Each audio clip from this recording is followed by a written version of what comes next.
Hello guys, welcome to फुलगुल farm family vlogs. हम सब ठीक ठाक हैं। उम्मीद है आप सब लोग बिल्कुल ठीक ठाक होंगे। जैसे मैंने आपको बताया था कि हमारी मुमानी साहिबा की डेथ हो गई है, तो परसों रात को ही हमें पता चला कि अचानक से ही उनको हॉस्पिटल लेकर गए थे। एक्चुअली लेके तो उनको गए थे रूटीन चेकअप के लिए, लेकिन तबीयत कुछ ज़्यादा उनकी ख़राब हो गई, तो वहीं पे उनकी डेथ हो गई। और सारी रात फिर हम वहीं पे रहे। और कल उनका जनाजा था। कल का दिन भी हमने फिर सारा दिन उधर ही गुजारा।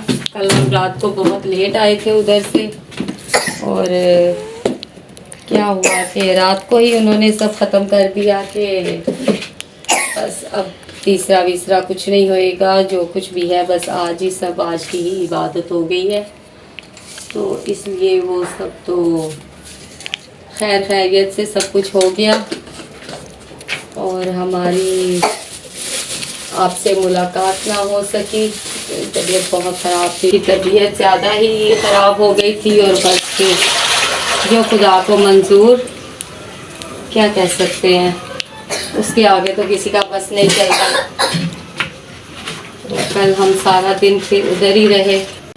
और सुबह का नाश्ता हमारे घर में भी वहीं से आ गया था, क्योंकि उनकी फैमिली माशाल्लाह से काफ़ी है, बहुत बड़ी है। खुदा सबको ज़िंदगी तंदुरुस्ती दे। जिसका ख़ानदान होता है वो करते हैं, जिनका जीना मरना जो लोग समझते हैं। और 6 घरों से तो उनके ख़ानदान से और गली मोहल्ले में भी जिनके साथ उनके अच्छे रिलेशन हैं, सब ने ही घर में उनके नाश्ता भेजा। और किसी ने भी ये नहीं सोचा कि वो भेज रहे हैं तो ये क्या करेंगे, या ये भेज दिया तो फिर इतना नाश्ता कहाँ जाएगा। जिसने भेजना था, यकीन करें 6-7 घरों से उनके नाश्ता आ गया था, और अच्छा नाश्ता था। ये कोई सारी ज़िंदगी नहीं खाता, ये बस एक प्यार होता है, मोहब्बत होती है, एहसास होता है, और कुछ भी नहीं होता इसमें। ये दिखावा शिखावा नहीं होता है। जिनका हम करते हैं, लोग हमारा भी करते हैं। कोई नहीं सोचता कितने पैसे लगेंगे, क्या होगा, कहाँ से होगा, ये सब बातें इस वक्त पे कोई नहीं देखता। जिनको ख़ानदान में रहना या अपने ख़ानदान में इज़्ज़त अपनी बनानी होती है, लोग इज़्ज़त के मामले में पैसों की परवाह नहीं करते। तो अच्छी बात है, वो भी जब तक ज़िंदा रही, छोटी छोटी चीज़ों का हर ख़ानदान में बहुत ख्याल रखने वाली औरत थी। खुदा उसको ठंडी जगह में रखे। और हमारे घर में भी रात को बच्चे काफ़ी देर से सोए थे, थक कितना गए थे। इलियान हनी तो बच्चे हैं, उनको तो समझ ही नहीं आ रही थी कि हुआ क्या है। उनको तो बस ये चीज़ कि हम यहाँ गली में बैठे हुए हैं और हमें तो बस भागना दौड़ना है। सामने दुकान थी, बस सुबह से रात हो गई थी मेरे बच्चों को भागते भागते। तो फिर हम रात को काफ़ी टाइम हो गया था, 11 बज गए थे हमें घर आते आते ही। और अब बच्चे उठे भी देर से हैं। अब मैं बच्चों के लिए नाश्ता बना रही हूँ, और देखा है कि कल के तो बर्तन भी पड़े हुए हैं हमारे ऐसे ही। यूजुअली मेरे बर्तन इतनी देर तक पड़े नहीं रहते।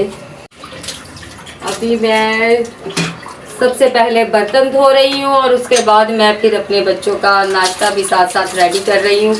लेकिन परांठे बनाने हैं बच्चों के, क्योंकि कल भी मेरे बच्चों ने डबल रोटी, मक्खन और चावल, परांठा जो था वो किसी ने खाया नहीं है कल, जो मैंने अभी टुकड़ों में डाले हैं। भी मेरे बच्चे जो है ना, मर्ज़ी के मालिक हैं।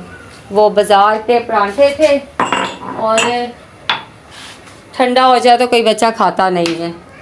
और अब मैं जल्दी से स्पीड मारी हुई है कि बस जल्दी से मैं कम से कम नाश्ते के बर्तन तो धो लूँ। बर्तन बहुत हैं, लेकिन गंदे पड़े रहे और ऊपर से और गंदे कर लेना। मेरे घर में इतने बर्तन हैं कि अम्मी कहती हैं अपने बर्तनों को बांधो और डब्बे में बंद करके रखो।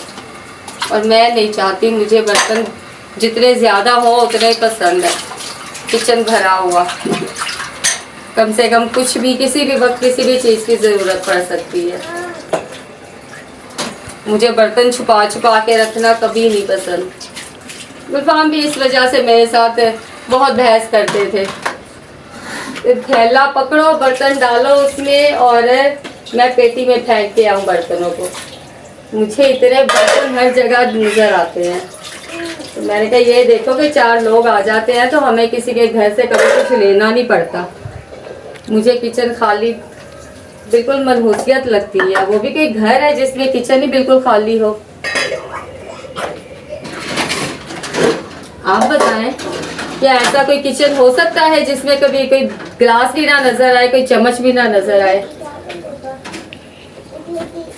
बर्तन किचन में अच्छे लगते हैं, अलमारियों में, पेटियों में नहीं। बस अभी हम ज़रा ये कुछ तो बेहतर हुआ है, कुछ क्लीन अप करते हैं हम। और चाय की फिर हो गई है तैयारी, हमारी चाय बन गई है और मुझे बनाने हैं पराठे। और मेरे बच्चों सबको भूख लगी हुई है, क्या करें फिर, खाना पीना तो चलता है ना, जिंदा रहना है तो खाना भी है। तो गाइस हम बनाते हैं साथ में पराठे, जो कि मेरे बच्चों को इस वक्त भूख से हो रहा है बुरा हाल और टाइम काफ़ी हो गया है। उठे भी देर से हैं, लेकिन उनको तो लगता है कि हम जैसे ही उठेंगे हमने बोल दिया नाश्ता और नाश्ता हमारे सामने रेडी हो जाएगा। नाश्ता बनाने में भी टाइम लगता है, उसके मुँह हाथ धोने में, घर की सफाई करने में भी टाइम लगता है। और मेरी आदत है, मैं सुबह सुबह उठ के पहले अपने घर में झाड़ू लगाती हूँ और उसके बाद किचन की तरफ आती हूँ। हम साथ साथ अपने पराठे भी हमारे चल रहे हैं। मेरे बच्चों का शोर तो कुछ कम हो गया है, पता नहीं अंदर अभी क्या चूंग रहे हैं, क्या खा रहे हैं ये। नहीं कुछ नहीं खा रहा, आप हमें खाता दो। अच्छा, आप कुछ भी नहीं खा रहे? अच्छा ठीक है, मुझे 1 गिलास भर के पानी का दो, मुझे बहुत प्यास लग रही है। प्लीज, हनी देगा मुझे पानी। अब अगर मेरा गैस चलता रहे मेरे नाश्ता बनाने तक, क्योंकि कुछ पता नहीं है इस साहब का भी ख़त्म हो जाए। गैस हमारी फिर कर से नहीं आ रही, 2 दिन तो आ ही गई थी, खाना वाना बन गया था। जानी मुझे पूरा भर के गिलास दे दो एक पानी का, ताकि मैं एक ही बार में दे दे। एक तो इससे जब भी पानी मांगो ना तो ये हमेशा आधे से भी आधा गिलास देता है। तो हम अपना नाश्ता बना रहे हैं और हम देते हैं बच्चों को नाश्ता और आपसे चाहते हैं यहीं पे इजाज़त, और मिलेंगे आपसे अगले ब्लॉग में। और प्लीज़ अपनी दुआओं में याद रखिए, आपकी सपोर्ट की हमें बहुत ज़रूरत है। प्लीज़ अपनी दुआओं में याद रखें। हम उसको सिर्फ देख के हमारे चैनल को आगे मत कर दिया करें, एक बटन सब्सक्राइबर का भी दबा दिया करें। प्लीज़ हमें आपकी सपोर्ट की बहुत ज़रूरत है। और प्लीज़ ब्लॉग देख के उसको लाइक किया करें और अपने रिश्तेदारों दोस्तों के साथ, अगर आपके हैं तो, आपके कोई रिश्तेदार के दोस्त नहीं है जो हमें देखते हैं, किसी से शेयर ही कर दिया करें। दोस्तों तो मुश्किल है, फिर रिश्तेदार के कुछ तो बंदे का होता है ना, किसी से यार शेयर कर दिया करो। और फिर सब्सक्राइब तो ज़रूर किया करें प्लीज़। और मिलते हैं आपसे अगले व्लॉग में, दुआ में याद रखिएगा। बाय।